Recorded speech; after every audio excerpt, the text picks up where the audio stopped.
Property dealers का तो खैर एक हफ्ते से ये सिलसिला चल रहा है, वो तो एक अलग से केस है। लेकिन पीआईए के हवाले से बहुत सारे इश्यूज हैं जिनको के that needs to be addressed.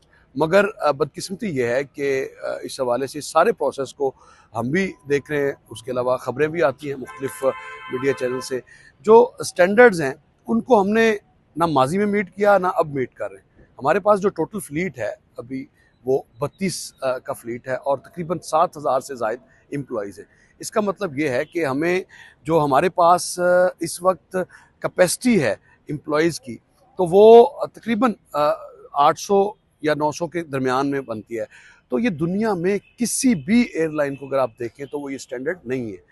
Maximum जो है वो 100 से 180 तक के एम्प्लॉयज़ बनते हैं जो स्टैंडर्ड दुनिया में चलता है, और उन एयरलाइंस के हैं जो साला साल से प्रॉफिट में। इवन देन आप दूर जाने की ज़रूरत नहीं है। हम जो एयर ब्लू है ऑलरेडी यहाँ पर ऑपरेट कर रही है, इसी मुल्क में ऑपरेट कर रही है, उसका जो एम्प्लॉय स्ट्रक्चर है वो देख लें और उसके बाद पीआईए, और बहुत ज़्यादा फ़र्क है। अच्छा, किस तरह मुमकिन है कि हर साल आप 40 अरब 50 अरब या 100 अरब हर साल खसारे में करें, और उसके बाद पीआईए की अगर कभी टिकट आपको लेने का इत्तेफाक हो तो आपको पता चलेगा टिकट अवेलेबल नहीं है।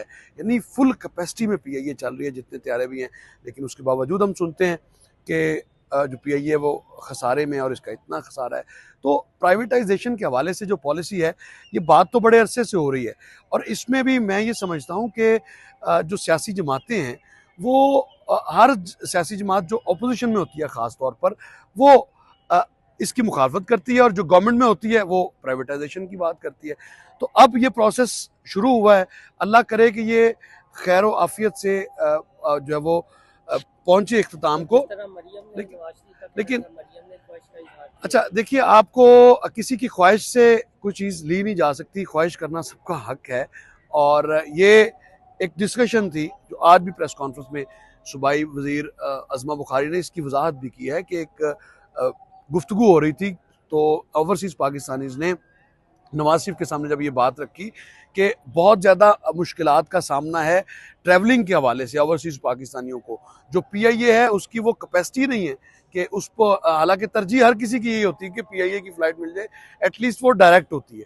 अगर कराची आना है तो डायरेक्ट आना है, अगर कहीं किसी भी जगह से आना है, लाहौर आना है, तो वो डायरेक्ट आएगी।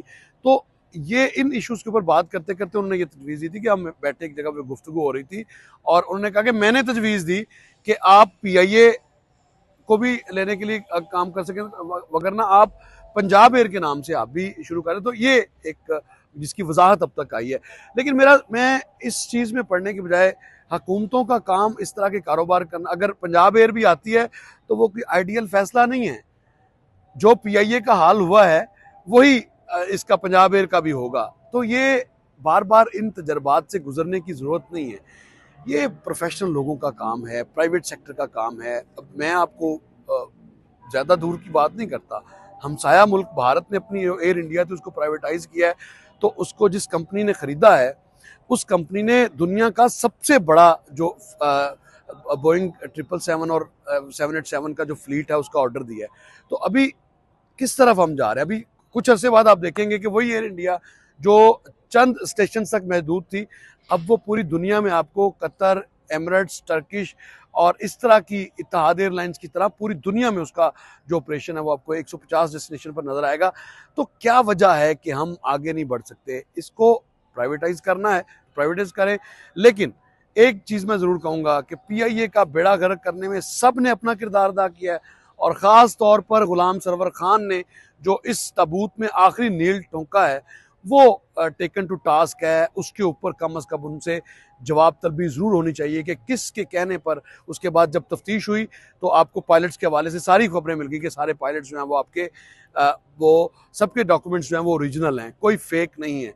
तो जाली पायलट्स का एक बयान दिलवा कर चूँकि किसी और एयरलाइन का बनाना था, तो ऐसी सूरत हाल में मैं ये समझता हूँ कि जितना जल्दी हो इसको कंट्रोवर्सीज़ में पड़े बगैर इसकी जो शफाफ अंदाज में इसकी जो बिडिंग का प्रोसेस है वो मुकम्मल हो, ताकि खसारा आम टैक्स पेयर का जो पैसा है वो मज़ीद ज़ाया ना हो।